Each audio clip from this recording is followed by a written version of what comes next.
Hey everybody, it's Lee Bird, and we're talking about Saints Row, and here is Sears Soul. Yo, thank you, Lee Bird, bro. I want to ask you a question. Like, what do you think of the rebooting, and what would you want to see from the Saints Row franchise for yourself? Something you like? Probably,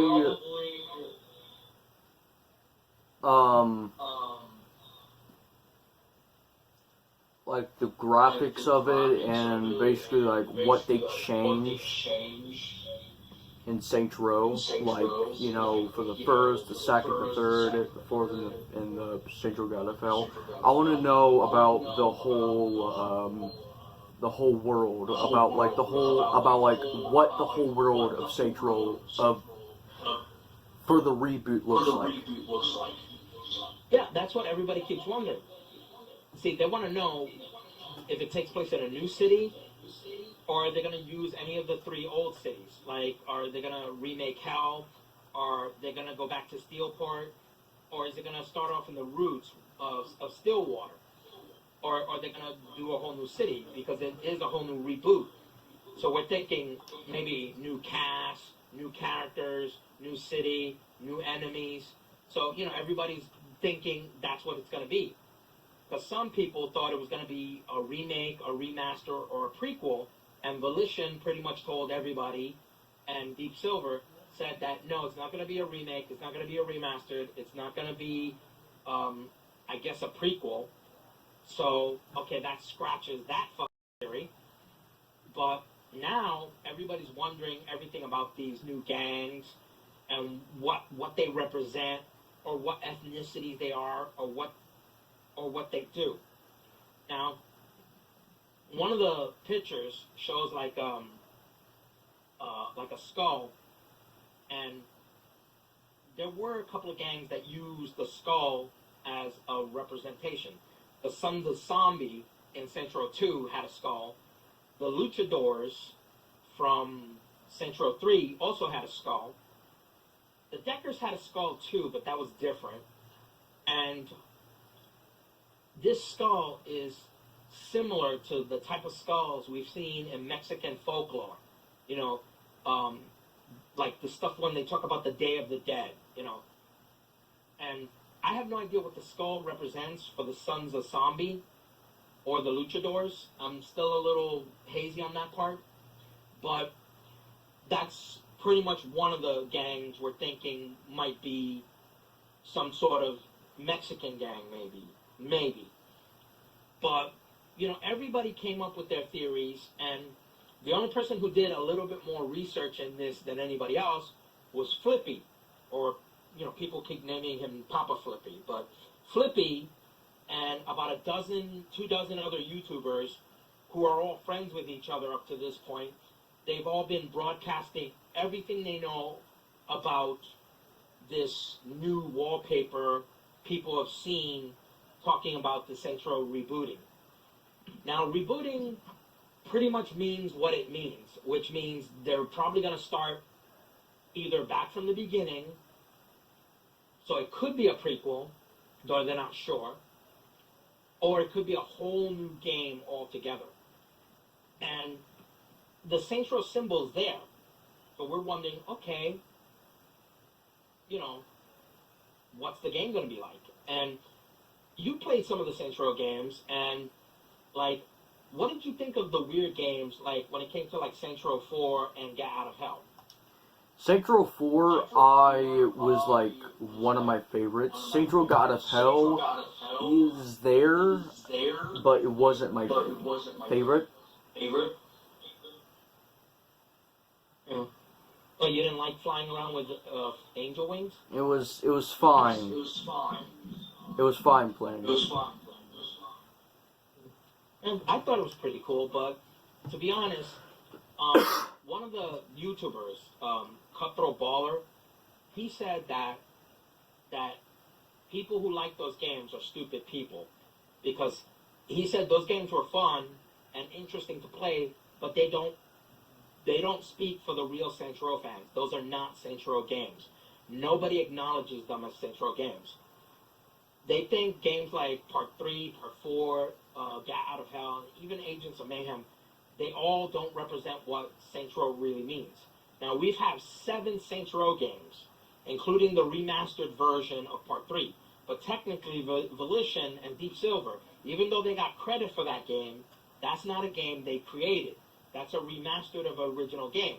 Another company took the rights to that.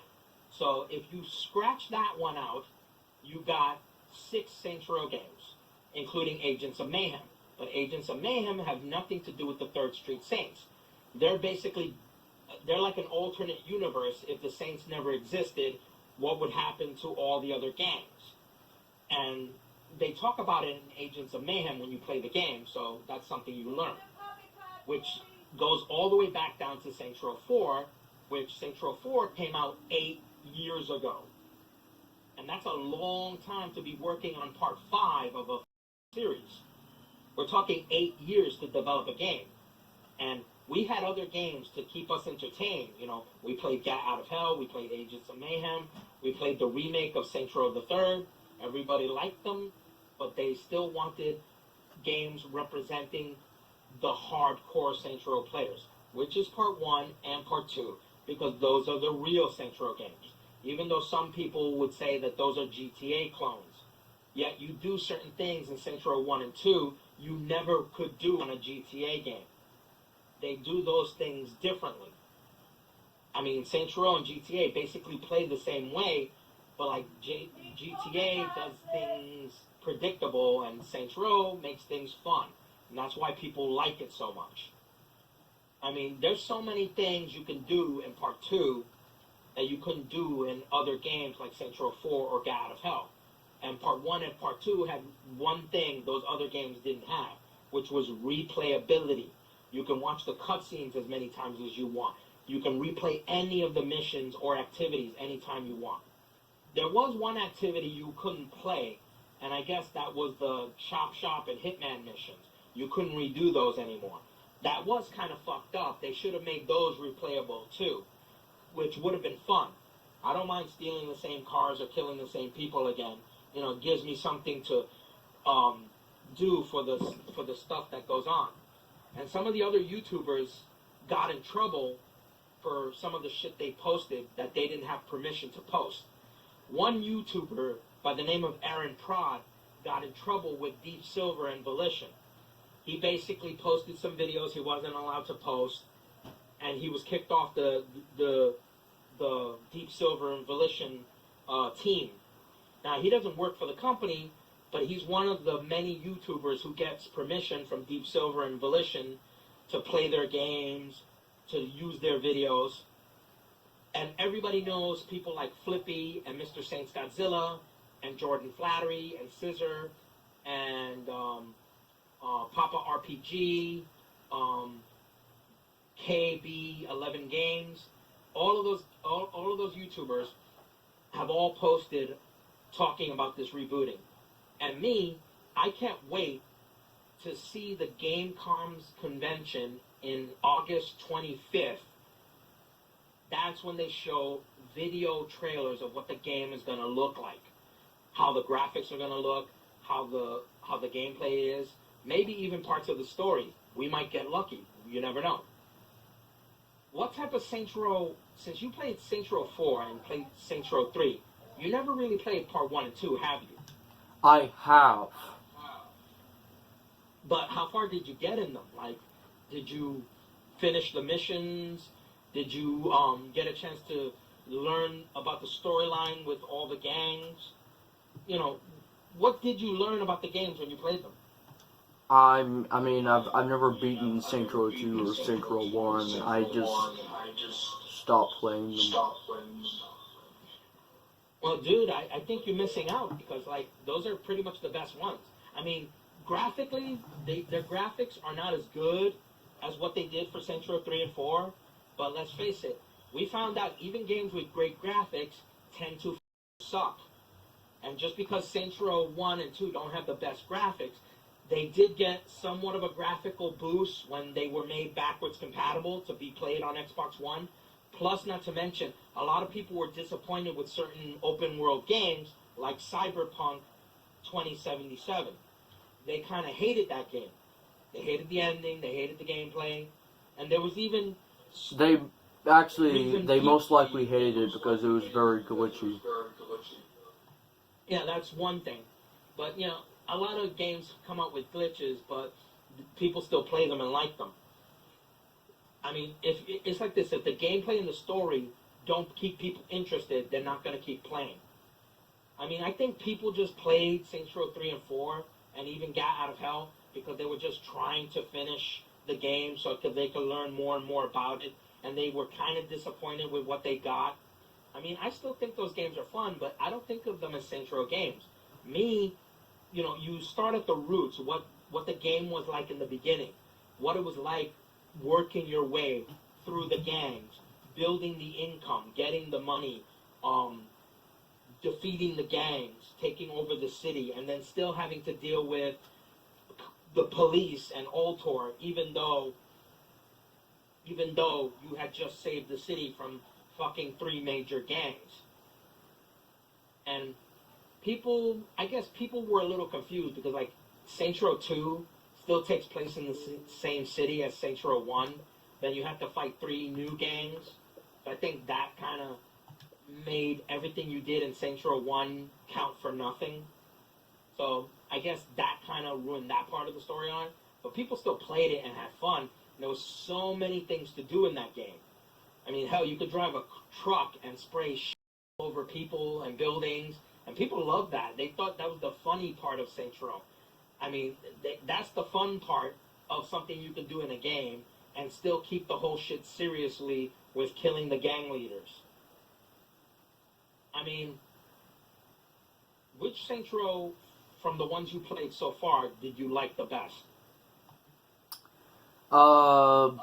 Saints Row 3rd, I was pretty much born playing that game, because Saints Row 3rd was like the first ever Saints Row game I played. Saints Row 4, I was like one game I begged my parents so much for me to get, because I really wanted to play it. And I think that's, not including Saints Row 3, was my favorite. Well, I guess it makes sense for you to like that one because you never played the originals. I mean, hell, Saints Row 1 came out in 2006 and Saints Row 2 came out in 2008, and you were much younger then, so you probably didn't get a chance to experience those games. And when Saints Row 3 came out, it was basically the best-selling Saints Row game ever. I mean, I'm not saying it's the best Saints Row game ever, but it was the best-selling. It made the most money in sales.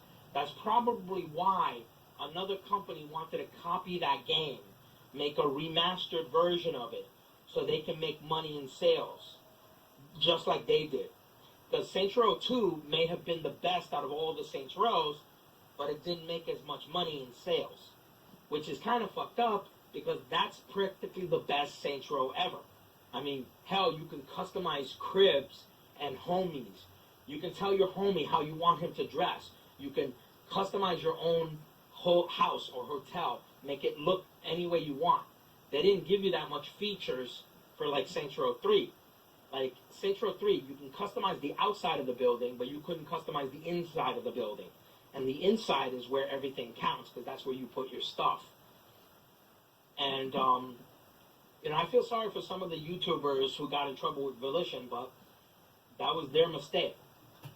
Now, me, I really want to see this thing at Gamecom coming at August 25th. Are you going to try to look it up yourself at the Gamecom convention and see what type of footage they have? Probably. If I, go on YouTube and I'll look at the, because usually when I go on YouTube, I go on the recommend, so I can find some videos, like, I can watch. And if I find it, in like my recommend section, I'll watch it. Well, I'm pretty sure they'll put it on YouTube, but my point is, the Gamecom convention, people will probably look that up on Twitter or Facebook or whatever, and see it there, I guess. I mean, for those who can't travel to the convention. But my point is, I'm wondering what the whole shit's gonna look like once I see it. I mean, people came up with all kinds of weird ideas that they wanted for the Saints Row franchise. I saw dozens of YouTube videos based on stories and scripts people made up for themselves. I mean, they should have handed these ideas to Volition back when Volition was still fucking coming up with ideas for a new Saints Row game. Some of this stuff could have made an interesting game. Not an interesting Saints Row game, but an interesting game.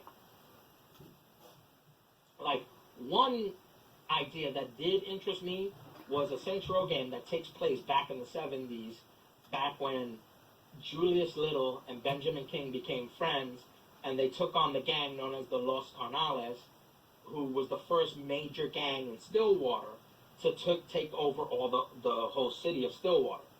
And then they formed the gang known as the Vice Kings and stood up against the Carnales.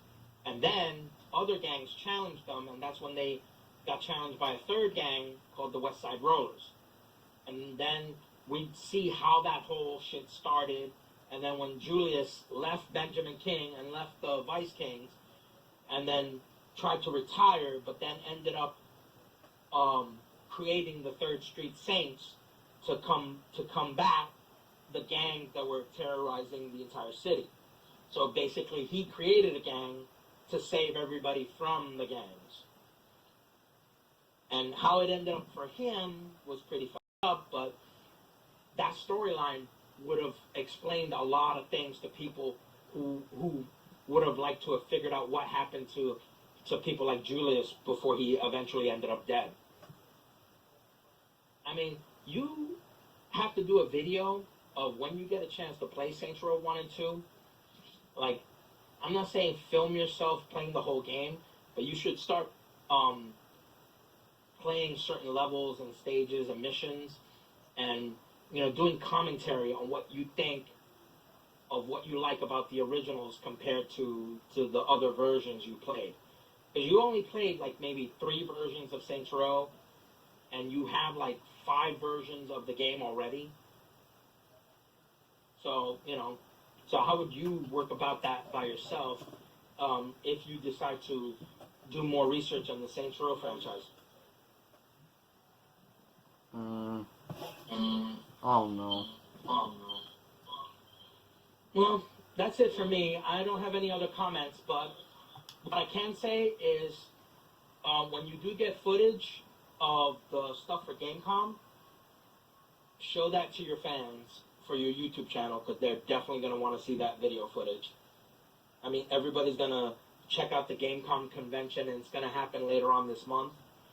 In fact, let's see, we're on the 21st, so that convention takes place in 4 more days. You definitely got to look it up by then. Don't you have anything else to say? No, there's nothing to say. That's it. Well, bye. Bye.